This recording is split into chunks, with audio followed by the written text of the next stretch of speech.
Yo, shalom, shalom. We're going to start off giving our praises into Yahweh, Ba'ashem, Yahweh Shai, Ba'ashem, Rakak, Wadash. Double honors to our apostles and elders in Great Millstone who were well. Salakia salutations to the hopeful elect, preaching this truth out of the four corners of the globe. All right, this the brother Ma'an Quadar. I'm the brother Shemaya. Shalom. All right, and we from the GMS Cleveland branch.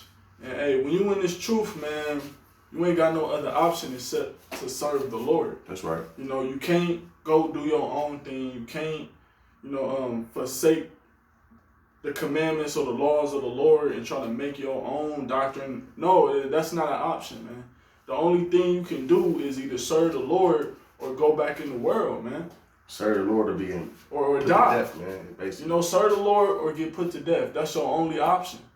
And nobody want to get put to death, so hey, you got to serve the Lord in order to stay alive, man. You got to serve the Lord in order to be in good case, especially in these times. Yeah, man. Because, we didn't, it's not one brother who chose to, do this, man. We were, handpicked by Yahweh Ba'ashem Yahweh Shai to complete this task, man. You want to grab that out? Yeah, come on. This is John chapter 15. Verse 16. Because you gotta, because in the Christian church, in Christianity, they say, come as you are. But, not in this, not in this house, not in the Lord's house, the true house of the Yahweh Ba'ashem Yahweh Shai, what they really call God and Jesus Christ, man. All right, go ahead, brother. This is John chapter 15, verse 16. Ye have not chosen me, but I have chosen you. Right, so we didn't, choose Yahweh Ba'ashem Yahweh Shai. We didn't choose to, do this, man. We were chosen, just like the nation of Israel was a chosen nation. All right, we are a chosen remnant, Lord willing that we are part of that number, starting with our apostles and elders of Great Millstone. Go ahead, brother. It says, and ordain you that ye should go and bring forth fruit. So we are ordained, and another word for ordained is commanded. We are commanded to push this word, man. So, like the brother may mention earlier, there's no other options, man. And the scriptures talk about, putting your hand to the plow, man, and taking your hand from that plow, basically roughly paraphrasing, all right, you're not, fit for the kingdom. But, if the Lord calls you into this truth to do this work, all right, you got to do it, man. There's no, I don't know about it, or no, man. If either you can do this thing willingly, as the scriptures say, or you can be forced to do it. All right, and when I think of that, I thought about Jonas. All right, and that situation, and you had something, brother, because I was gonna grab that. There's still a little more on this. Oh, go ahead, brother. I got the definition of the word ordain. It means to appoint, to admit to the ministry of the church, to prepare, put in order. Yeah, so we was put in order to serve the Most High. This was the order. The Lord put us in order to do this, to bring forth fruit, which is fishing for the elect, man. That's why the scriptures say, I shall send forth many fishers, and they shall fish them, because that's what we're doing. Right. We're, spiritual fishermen, And, sometimes, fishers, they go fishing and sometimes they don't catch fish. That's just a part of the hobby, but, we're that, spiritual fishers, man, It say that ye should go and bring forth fruit and that your fruit should remain. And that fruit is speaking on that remnant, the elect. Because, hey, man, we are set up to wake up the elect. And the elect is going to wake up. That's why the scriptures say, my sheep, hear my voice, and they know me, and they follow me, because, they are of that remnant. So, the elect is going to hear this word, and they're going to draw to it, So, hey, man, Come on. It says that whatsoever ye shall ask in the name of my Father, he may give it to you. Come on. All right, so, basically, like I said, man, we didn't choose to do this. We were chosen by the Lord, and, this is the only option that we got. And like I said, man, you just help me read the first chapter of Jonas. All right, we're going to go into the, book of Jonah, because, Jonah, he didn't want to do the work, man. The Lord chose him, and he didn't want to, abide by that, and he was forced to do so. And we're going to go into that. All right, this is... You go first, bro. This Jonah chapter 1, verse 1. Now the word of the Lord came unto Jonah, the son of Amittai, saying, Arise, go to Nineveh, that great city, and cry against it, for their wickedness is come up before me. But Jonah rose up to flee unto Tarshish from the presence of the Lord, and went down to Joppa, and he found a ship going to Tarshish. So he paid the fare thereof, and went down into it to go with them to Tarshish from the presence of the Lord. So, the Lord ordained Jonah to complete a task, and Jonah did the opposite of that. All right? So go ahead, brother. Verse 4, But the Lord sent out a great wind into the sea, and there was a mighty tempest in the sea, so that the ship was like to be broken. Then the mariners were afraid, and cried every man unto his God, and cast forth the wares that were in the ship into the sea, to lighten it of them. But Jonah was gone down into the sides of the ship, and he lay and was fast asleep. So the shipmaster came to him, and said unto him, What meanest thou, O sleeper? Arise, call upon thy power, if so be that thy power will think upon us, that we perish not. So they went to Jonah like, look, man, call on Yahweh, should be on a shot, man, so we don't perish. Which goes to show you, man, people knew who the Lord was, man. Right. And people knew the acts that the Lord committed. Because they like, look, man, only your power can do this. So look, holla at them basically. So, hey, save us. All right, go ahead, brother. Verse 7.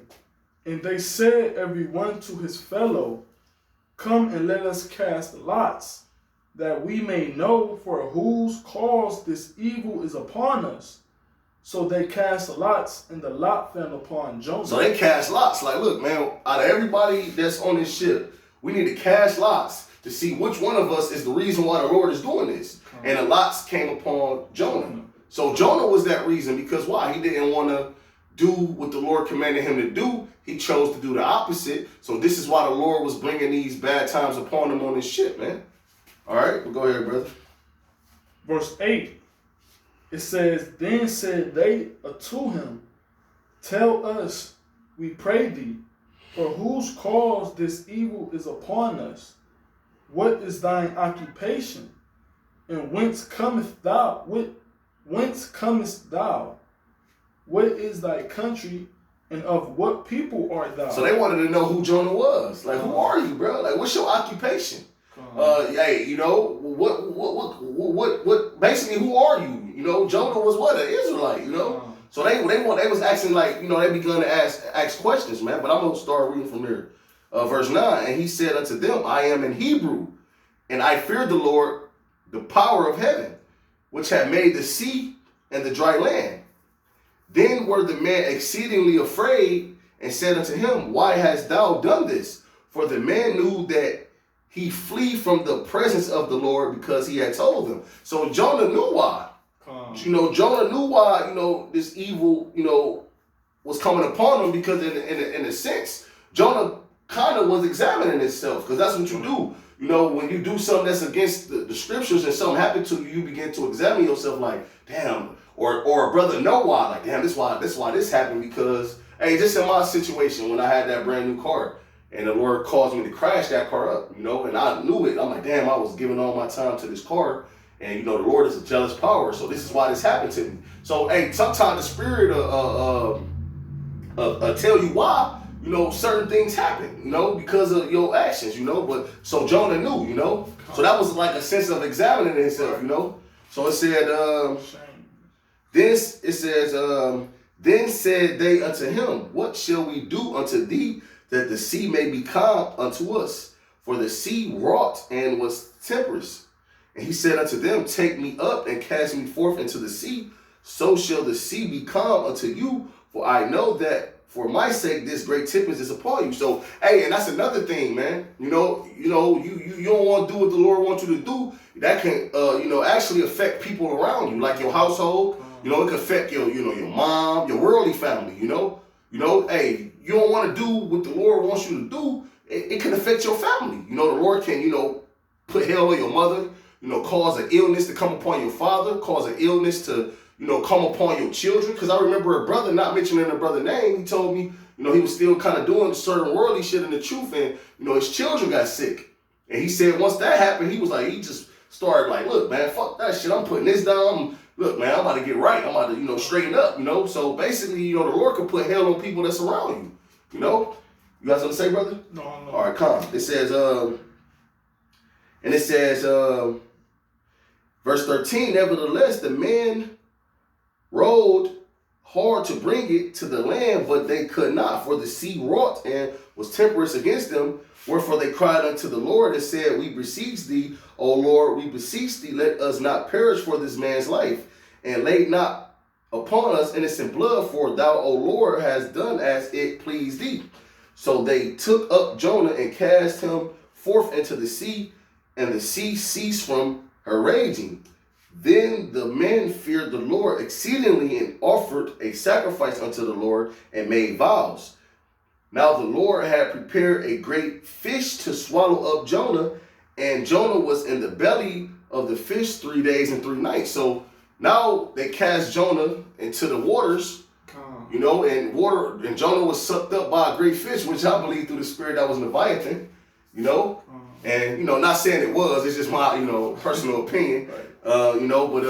He was swallowed up and into a fish now. So basically, we bringing out this to tell you, like, matter of fact, bro, keep reading in that, brothers.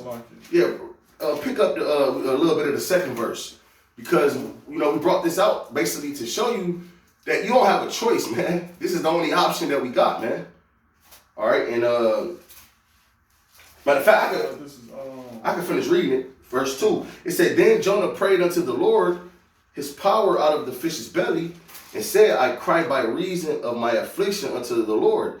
And he heard me out of the belly of hell, cried I, and thou heardest my voice.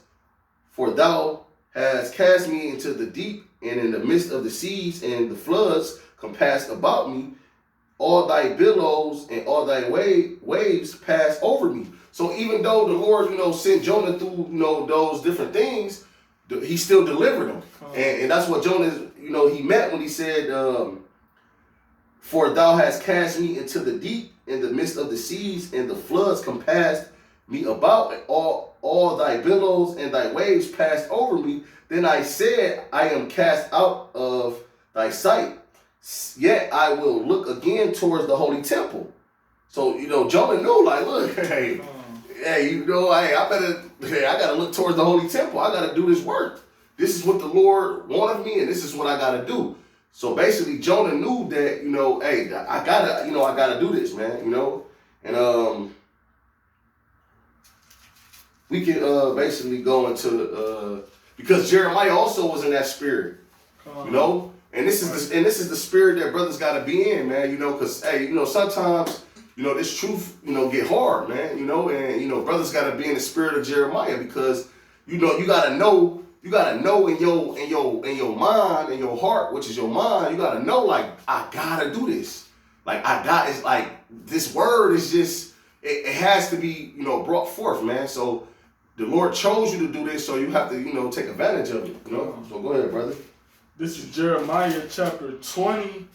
I'm going to start at verse 7. O Lord, thou hast deceived me, and I was deceived. Thou art stronger than I, and hast prevailed. I am in derision daily. Everyone mocketh me. For since I spake, I cried out. Right, because, hey, sometimes in this truth, man, when you out there, talking to Jake, man, and, you constantly telling your people, and you want them to get it, they're just not going to get it, man. So sometimes, you know, that spirit of, you know, doubt can come upon you being in this flesh. No, but yeah, go ahead, bro. You can rock out, speak. It says, verse 8, for since I spake, I cried out. I cried violence and spoil, because the word of the Lord was made a reproach unto me and a derision daily. Then I said, I will not make mention of him, nor speak any more of his name. But his word was in my heart as a burning fire, shut up in my bones. And I was weary with forbearing and could not stay. See, that's the thing, like, just like the brother said, it gets aggravating. Keep preaching to those stiff-necked people, man. Especially when they come up and scoff against you and mock at you. And, you know, they count you as a reproach for the Lord's name's sake. I just thought of something, Akshalakia. Hey, look at Moses and Aaron. How Yahweh Shemi Al-Shah, I wish I would know offhand what book it is. But when Moses and Aaron, they had to keep going to the Pharaoh. Oh, yeah. And the Lord kept hardening the Pharaoh's heart, but they still had to keep going. Right. So basically it's like, you know, at the one time the Lord sent Moses and Aaron out. You know, Pharaoh didn't listen. He sent them out again. The Pharaoh didn't listen. Sent them out again. The Pharaoh didn't listen. But you got to keep that diligence, you know? Hey, even though, like I said before, you might go out and fish. A fisherman might go fish for a week straight. Don't catch no fish, you know? But that don't stop him from going to fish, you know? So you got to look. Basically, it boils down to, you know, you loving to do this work, right. You know? So. And that's how Jeremiah was. He said it was in him, you know? I'm going to read it back. It say, Jeremiah chapter 20 verse 9. Then I said, I will not make mention of him nor speak any more of his name. See, and that's kind of impossible in this truth, man. Once you get this truth, it's impossible not to mention the name of the Lord no more. You know?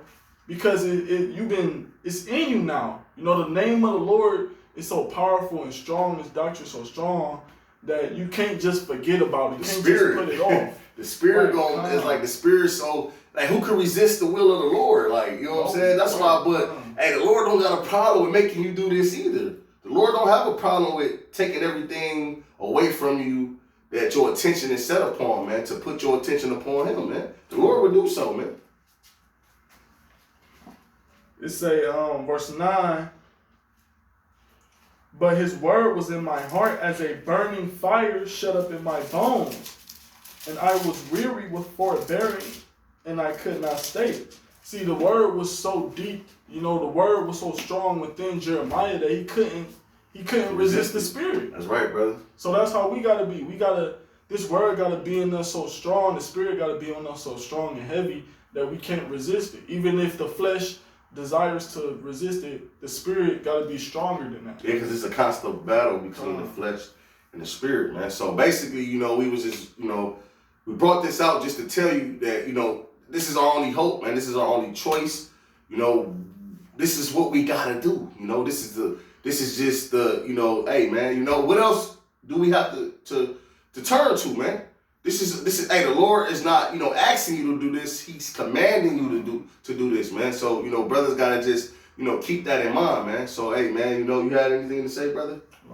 Khan. So, hey, man, like I said, we hope this was edifying, and we want to give all praise, honor, and glory to Yahweh, Ba'ashem, Yahushai, Ba'ashem, Mechak, double honors to the apostles and elders of Great Millstone who rule well and who taught us this truth, and salutations to the hopeful elect that's out here, you know, the prophets risking their freedom and lives to do so, and the number of multitude that's, you know, believe and praying to the name Yahweh, Ba'ashem, Yahushai in truth and sincerity. Hey, Shalom, Wa Abad, Babal. Mawafla Babal.